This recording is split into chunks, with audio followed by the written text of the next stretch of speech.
ये हमारा टेफ्लॉन है। टेफ्लॉन के बाद देखिए ये हमारा प्रेशर रोलर है,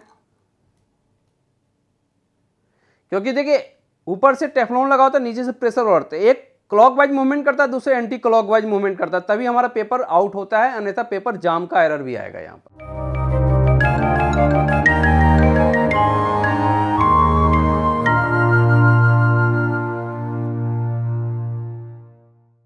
हेलो फ्रेंड्स, तो आपको हमारे मल्टीटेक के यूट्यूब चैनल में आपको स्वागत है। तो देखिए आज मैं जो नए टॉपिक लेकर आया हूँ वो हमारा प्रिंटर में है, और उस प्रिंटर का मॉडल नंबर है HP LaserJet 1018।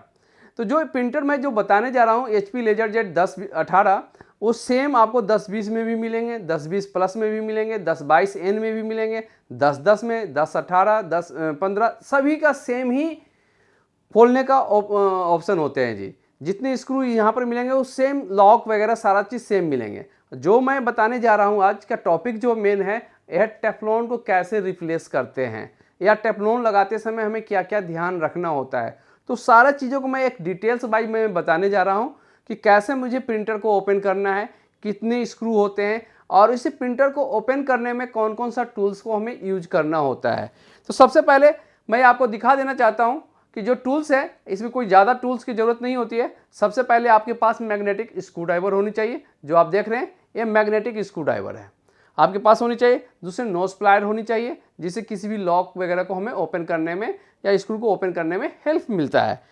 नंबर 3, आपके पास एलाइनर होनी चाहिए। जो एलाइनर आप देख रहे हैं, इस एलाइनर आपके पास होनी चाहिए। एलाइनर जो देख रहे हैं बारीक सी, और आपके पास चिमटी जिसे ट्यूजर बोलते हैं, ट्यूजर आपके पास होनी चाहिए। अगर ये 4 चीज़ है तो आप कोई भी प्रिंटर्स को इजी वे में आप खोल सकते हैं। तो देखिए मैं अब स्टार्ट करने जा रहा हूँ कि कैसे कैसे हमें प्रिंटर को खोलना है और इसमें टेफ्लॉन को कैसे चेंज करना है। एक्चुअली टेफ्लॉन कहाँ लगा होता है ये भी मैं आपको बता देता हूँ। ऐसे मैं वीडियो में भी बताते चलूँगा कि टेफ्लॉन जो हमारा लगा होता है वो हीटर यूनिट में लगा होता है। तो हीटर यूनिट में हमें कैसे उसे एक एक पार्ट्स को खोलना है, वो सारी चीज़ों को मैं बताऊँगा आपको। तो सबसे पहले हम देखने जा रहे हैं HP LaserJet 1018 का मॉडल नंबर मैं दिखा रहा हूँ कि मॉडल नंबर कौन सा है। देखिए HP LaserJet 1018 है। अब उसमें 1018 में प्रिंटर जो है उसमें उसे ओपन कैसे करना है वो भी मैं आपको दिखाने जा रहा हूँ। तो ओपन करने के लिए इन प्रिंटरों में बैक साइड में स्क्रू लगे होते हैं, जो आपको मैं दिखा रहा हूँ 1 2 3। ये 3 स्क्रू को आपको ओपन करना है। ओपन करने के बाद ये दोनों साइड कवर ओपन हो जाएगा जी, क्योंकि सबसे पहले आपको होता है कि इसमें कैसे हम एक एक चीज़ को समझेंगे। तो देखिए हम सबसे पहले आप तीनों स्क्रू को हम ओपन कर लेते हैं।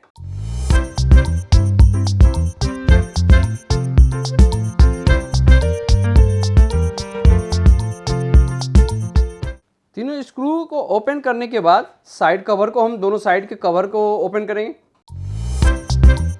और इसे खोलने के लिए क्या करना है, हमें इसे साइड में रखें और इसे टॉप कवर को ऊपर उठा लेंगे जी।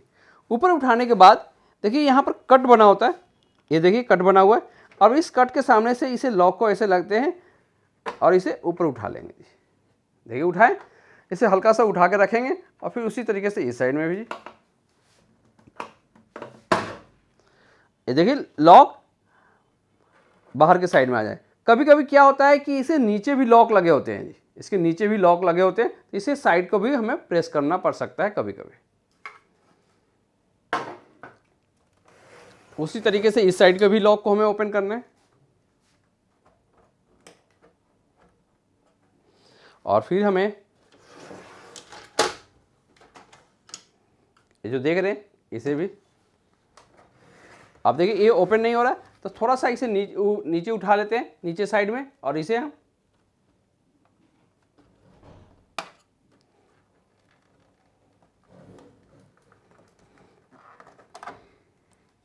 और साइड कवर, दोनों साइड कवर हमारा ओपन हो चुका है। देखिए दोनों साइड का कवर हमारा ओपन हो गया, इस साइड में भी लेफ्ट राइट दोनों साइड का कवर हमारा ओपन हो चुका है। उसके बाद में नेक्स्ट जो स्टेप आएगा हमारे टॉप कवर। ये जो टॉप कवर देख रहे हैं, इस टॉप कवर का पहले ही इस लॉक को ओपन कर लेते हैं।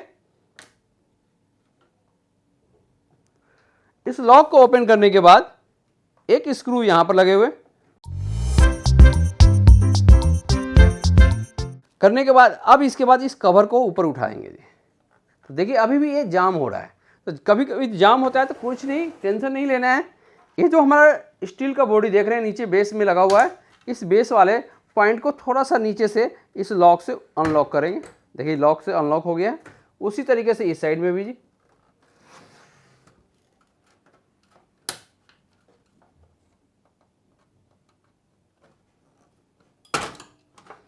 और ये कवर हमारा ओपन हो जाएंगे। अब इसके बाद में ये जो हमारा पॉइंट बचा, इस कवर को भी हमने ओपन कर लिए। ओपन करने के बाद फ्यूजर यूनिट की जो बात आती है, तो फ्यूजर यूनिट खोलने के लिए देखिए सिंपल सा 3 स्क्रू को खोलना है, 1 2 और एक यहाँ पर नीचे बॉटम साइड में लगे होते 3। तीनों स्क्रू को खोलने से पहले हमें एक काम करना होगा कि जितने भी लॉजिक बोर्ड पर कनेक्टर लगे हुए हैं सभी कनेक्टर को 1 बाय 1 हम डिस्कनेक्ट कर लेते हैं। तो देखिए सबसे पहले हम क्या करते हैं, ग्राउंड वाले पॉइंट को ओपन कर लेते हैं। देख रहे हैं ग्राउंड वाला पॉइंट को हमने ओपन कर लिया।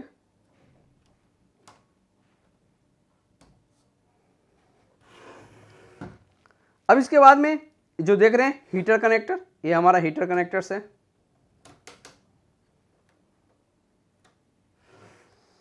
और जितने इसमें देख रहे हैं सेंसर लगे हुए हैं जी, यहाँ पर आपको toner present sensor, paper in sensor और पेपर आउट सेंसर और थर्मिस्टर के कनेक्टर लगे होते हैं। थर्मिस्टर के जो कनेक्टर होते हैं वो बिल्कुल ही अलग होंगे। उस कनेक्टर में 2 ही वायर लगे होंगे। जो 2 वायर आप देख रहे हैं ये हमारा थर्मिस्टर का कनेक्टर है जी। तो ये सारे चीज़ कनेक्टर को हम सारे चीज़ को अलग कर लिए। अलग करने के बाद अब इन तीनों स्क्रू जो मैंने बताया आपको पहले, इन तीनों स्क्रू को हम ओपन करना शुरू कर देते हैं।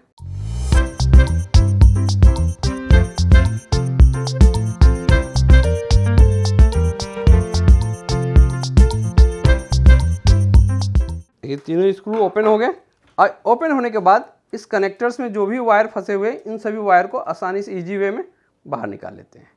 देखिए ये हमारा पूरा फ्यूजर यूनिट होता है। जो यूनिट देख रहे हैं इस यूनिट को हम बोलते हैं फ्यूजर यूनिट। इस फ्यूजर यूनिट में कौन कौन से पार्ट्स होते हैं उन सभी पार्ट्स के बारे में भी मैं एक स्टेप बाय स्टेप मैं बताने जा रहा हूं आपको। सबसे पहले इसमें जो लगे हुए कवर 2 स्क्रू लगे होते हैं, दोनों ब्लैक कलर के स्क्रू होते हैं। इन दोनों स्क्रू को आपको ओपन करना होगा।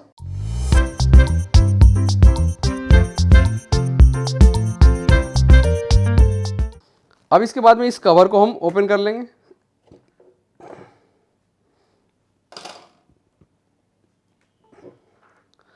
अब इसके बाद में देखिए यहाँ पर लिखा हुआ आर, आर से मतलब होता है राइट, और यहाँ पर लिखा हुआ एल, एल का मतलब होगा लेफ्ट, एल।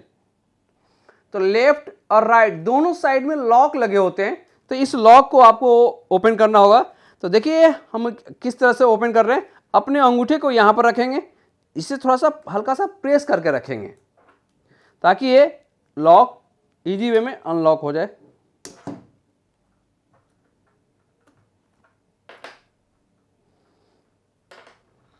उसी तरीके से इस साइड में भी जी।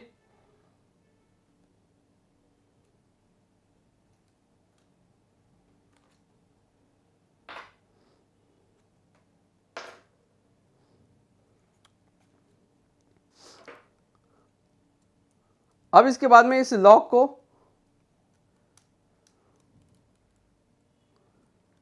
यहां पर ओपन करेंगे। अब देखिए मैं बता रहा हूं कि फ्यूजर यूनिट में कौन कौन से पार्ट्स होते हैं। सभी पार्ट्स के बारे में भी एक बार जानकारी मैं दे देना चाहता हूँ। ये हम टेफ्लॉन को ओपन करने जा रहे हैं। जब भी टेफ्लॉन को ओपन करेंगे तो ये जो हमारा लगा हुआ थर्मिस्टर कनेक्टर वायर के साइड से ही इस लॉक को हम अनलॉक करेंगे। और ये हमारा टेफ्लॉन है जी, ये टेफ्लॉन है। तो देखिए अब इसमें कौन कौन से पार्ट्स होते हैं एक बार दोबारा मैं रिपीट कर देना चाहता हूँ। ये हमारा टेफ्लॉन है। टेफ्लॉन के बाद देखिए ये हमारा प्रेशर रोलर है, क्योंकि देखिए ऊपर से टेफ्लॉन लगा होता है, नीचे से प्रेशर रोलर। तो एक क्लॉकवाइज मूवमेंट करता है, दूसरे एंटी क्लॉकवाइज मूवमेंट करता है, तभी हमारा पेपर आउट होता है, अन्यथा पेपर जाम का एरर भी आएगा यहाँ पर। अब देखिए ये जो आप देख रहे हैं एलिमेंट, ये हमारा हीटर एलिमेंट है। तो ये हीटर का कनेक्टर है। जो मोटे वाला वायर देख रहे हैं, ये जो मोटे वाला वायर है ये हीटर के लिए है। और हीटर को हीट को कंट्रोल करने के लिए थर्मिस्टर लगे हुए हैं, जो 2 पिन के वायर लगे हुए हैं। ठीक है। अब इसके लिए हमें क्या करना है वो भी मैं आपको बताने जा रहा हूँ, कैसे हमें टेफ्लॉन को ग्रीसिंग करके चढ़ाना है जी। तो उसके लिए सबसे पहले हमारे पास एक सिलिकॉन ग्रीस होनी चाहिए। तो देख रहे हैं ये सिलिकॉन ग्रीस हमारे पास होनी चाहिए। यदि सिलिकॉन ग्रीस नहीं है तो सिलिकॉन ऑयल से भी काम चल सकता है। ऐसा नहीं कि आप वैसलीन लगा लीजिए या मशीन ऑयल का तेल लगाइए तो काम करेगा, नहीं करेगा। तो इसके लिए आपको सिलिकॉन ग्रीस यूज करना ही होगा। तो देखिए सबसे पहले हमें क्या करना होगा, हीटर जो लगा होता है इसे क्लीन करना होता है जी। उसके लिए हमें टिश्यू पेपर या कॉटन टाइप क्लॉथ को लेना होगा। उससे क्या होगा ना, दोनों साइड को इसे हमें क्लीन कर लेंगे।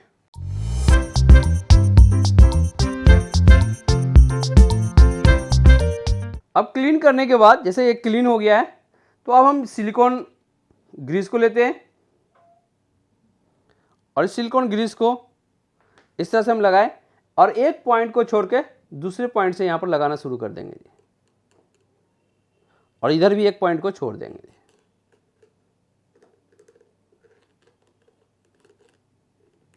प्रॉपर वे में अच्छे से हम ग्रीस को लगा देते हैं दोनों साइड के। ऐसा नहीं कि एक ही साइड हमें लगाना है, दोनों साइड में हमें लगाना है।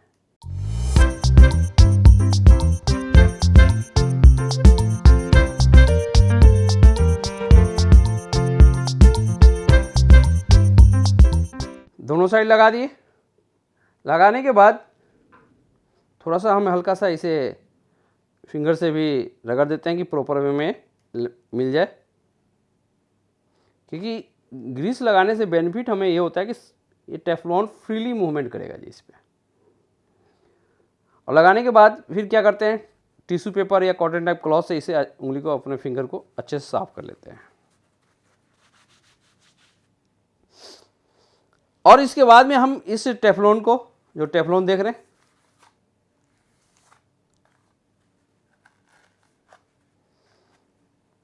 टेफ्लॉन को हमेशा याद रखिए, जो एक कॉटन बना हुआ है, ब्लैक कलर का कॉटन चढ़ा हुआ है, तो इसे हमेशा हीटर के साइड में रखेंगे जी। हीटर जो कनेक्टर लगा हो उसके साइड में रखेंगे जी। इसे यहाँ लगाए ऐसे, इस तरीके से, और इसे इजी वे में ऐसे घुमाते रहेंगे जी।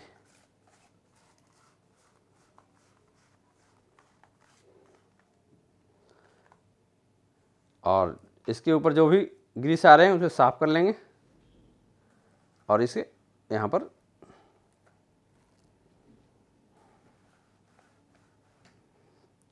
लगा लिए। अब इसके बाद में हम नेक्स्ट यहाँ पर इस साइड से भी कवर को लेते हैं।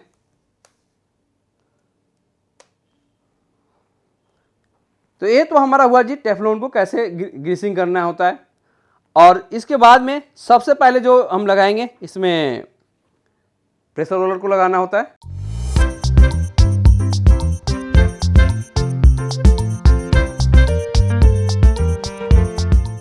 और अब इसके बाद में यहां पर सबसे पहले लिए दोनों साइड के हल्के से ग्रीस लगा देंगे, दोनों साइड के पॉइंट पे, और इस कट पर भी लगा देते हैं क्योंकि ये मूवमेंट करते रहता है हमेशा।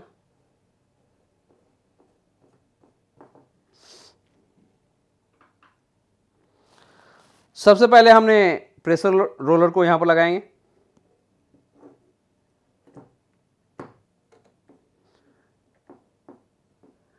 और प्रेशर रोलर को लगाने के बाद में इस हीटर यूनिट को यहां पर फिट करेंगे। गियर साइड में हीटर का कनेक्टर को हमेशा रखेंगे। गियर के जस्ट अपोजिट साइड में थर्मिस्टर कनेक्टर रहेगा। अब इसके बाद में ये जो लॉक देख रहे हैं, दोनों साइड के लॉक को यहां पर लगा देंगे। अगर इसे हमें क्लीन भी करना है, हम क्लीन भी कर सकते हैं। और एक स्टेप बाय स्टेप दोनों साइड के लॉक को भी हम यहाँ पर लगाएंगे। तो देखिए ये लॉक नहीं लग रहा है ना, तो कभी कभी होता है चेंजिंग करना होता है, चेंज करके भी हम देख लेंगे कि लॉक प्रॉपर बैठ रहा है या नहीं। तो देखिए लॉक इस साइड में लगेगा और अब इसे हम थोड़ा सा ऊपर उठा लेते हैं। ऊपर उठाने के बाद ये जो देख रहे हैं कट, इस तरफ ऐसे, देखिए कट में हमने लगाया, उसी तरीके से इस साइड के भी कट में हम लगाएंगे। और इसे लगाने के बाद हमेशा याद रखें कि प्रेशर रोलर का जो गियर है, इस गियर को रोटेट कराएंगे। और जैसे ही रोटेट मैं करा रहा हूं तो देखिए, आप ध्यान से देखिएगा इस टेफ्लॉन में मूवमेंट हो रहा है या नहीं। फ्रीली मूवमेंट होनी चाहिए। यदि फ्रीली मूवमेंट हो रहा है टेफ्लॉन में तो आपका पेपर कभी जाम नहीं होगा। अगर नहीं हो रहा है तो समझिए कि पेपर बार बार जैसे ही आप कमांड दीजिएगा सिस्टम से, पेपर आके फ्यूजर यूनिट में जाम हो जाएगा और जाम होने के कारण आपको एरर देता रहेगा जी। उसमें लास्ट में पोजीशन क्या होता है कि टेफ्लॉन चेंज करना ही होगा। टेफ्लॉन या प्रेशर रोलर का ये प्रॉब्लम्स क्रिएट होता ही है। आपके हाथ में जो ग्रीस लगा हुआ है, कभी भी प्रेशर रोलर के ऊपर ग्रीस नहीं लगना चाहिए। अगर लग रहा है तो कहीं ना कहीं कुछ और भी प्रॉब्लम्स क्रिएट हो सकते हैं, इसलिए हाथ को हमेशा क्लीन भी करना है आपको। अब इसके बाद में नेक्स्ट जो हमारे पास है, इस कवर को लेंगे, दोनों साइड के कवर को उठा लिए लॉक से और इसे लॉक कर दिए जी।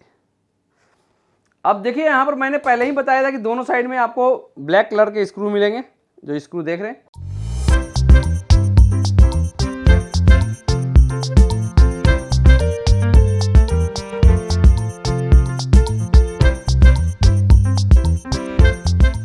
अब इसके बाद में इस लॉक से दोनों साइड के वायर को हम स्टेप बाय स्टेप लगा देते हैं।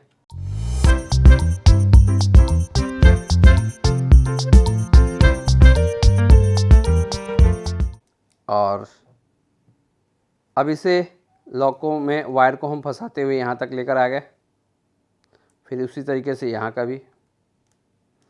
और देखिए दो यहाँ पर सेंसर भी लगे हुए हैं, एक सेंसर यहाँ लगे हुए हैं जी और दूसरा सेंसर यहाँ है। ये हमारा पेपर आउट सेंसर है, ये देख रहे हैं जो आपको यह है पेपर आउट सेंसर।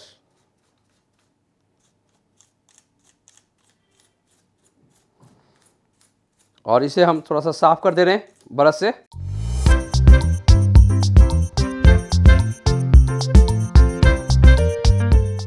देखिए कैसे फिट हमें करना है, ध्यान से देखिए।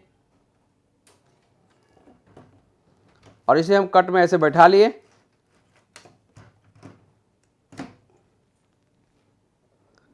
और देखिए तीनों साइड 1 2 3 ये तीनों आपको होल के सामने आ गया जी।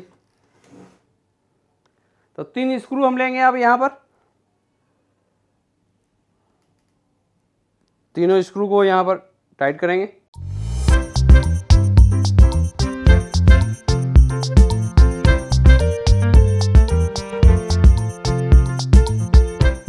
और इसके बाद में इस स्क्रू को भी हम यहाँ पर लगा देते हैं।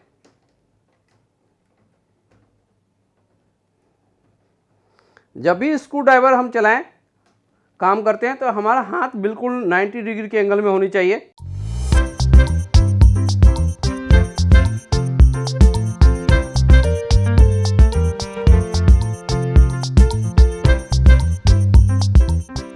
अभी 1 बाय 1 सभी कनेक्टर को यहाँ पर हम सीधा कर लेते हैं।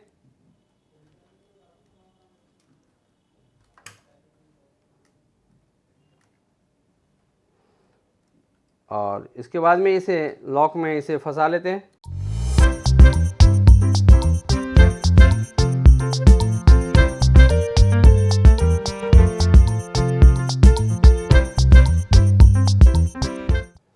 और अब इसके बाद में हम इस हीटर कनेक्टर को भी हम यहाँ पर लगा देते हैं।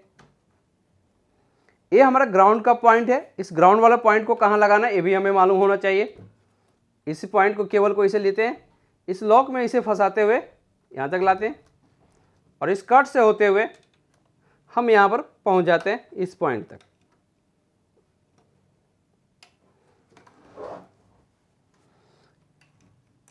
देखिए ये हमारा आ गया और इसे दबा देंगे, ये लॉक में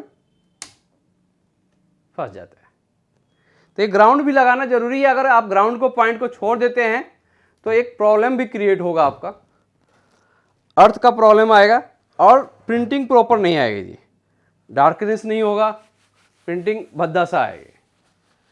अब हम इसके बाद में सेंसर कनेक्टर, जितने भी सेंसर लगे हुए हैं सभी कनेक्टर को 1 बाय 1, यहाँ पर मैंने आपको बताया है कि इसमें 3 कनेक्टर सेंसर का है, एक कनेक्टर आपका थर्मिस्टर का है जी। 1 बाय 1 सारे सेंसर कनेक्टर को हम लगा देते हैं।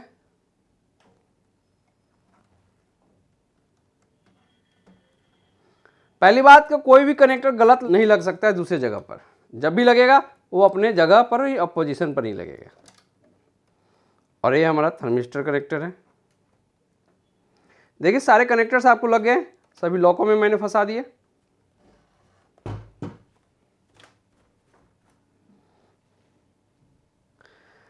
अब इसके बाद में इस कवर को, जो कवर लगा हुआ था, इस कवर को लगा लेते हैं।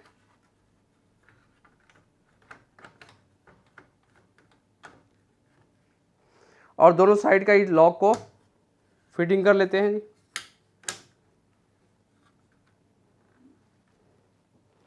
और इस लॉक को यहाँ पर देख रहे हैं, इसे लॉक को इजी वे में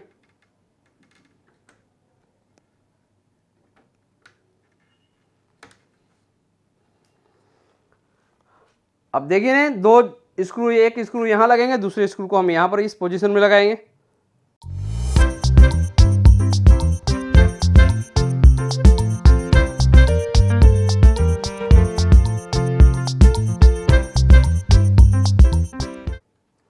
और इसके बाद में इस कवर को हम लगा देते हैं। और अब इसके बाद में इस साइड के कवर को हम लगाते हैं यहाँ पर।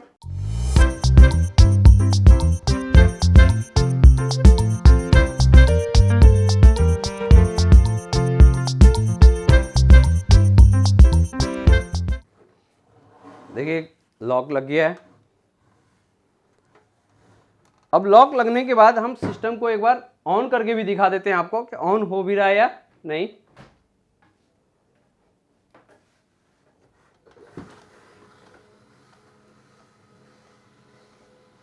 देखिए अगर गौर से देख रहे हो तो यहाँ पर इनिशियलाइजेशन मूवमेंट हो रहा है जी। जैसे ही मैं इस टॉप कवर को ओपन करूँगा और क्लोज करूँगा तो इनिशियलाइजेशन मूवमेंट होनी चाहिए। देखिए यहाँ पर इनिशियलाइजेशन मूवमेंट हो रहा है। ये हमारा प्रिंटर का ओके कंडीशन होता है। और कंट्रोल पैनल पर लगी हुई ये येलो कलर के एलईडी है, जो एलईडी देख रहे होंगे आप, ग्रीन एलईडी ग्लो हो गई, कांस्टेंट ग्लो रहेगी। ये हमारा प्रिंटर का रेडी कंडीशन होता है। तो ये हमारा था प्रोसेस, टेफ्लॉन को किस तरीके से चेंज करते हैं और क्या क्या हमें लगाना होता है टेफ्लॉन में। जिस तरीके से मैंने 10-18 के बताया उसी same age it is 10-20, LVP 2900, 1005 सभी में टेफ्लॉन चेंज करने का प्रोसेस लगभग सेम ही मिलेगा जी। कोई चेंज करने की ज़रूरत नहीं होती।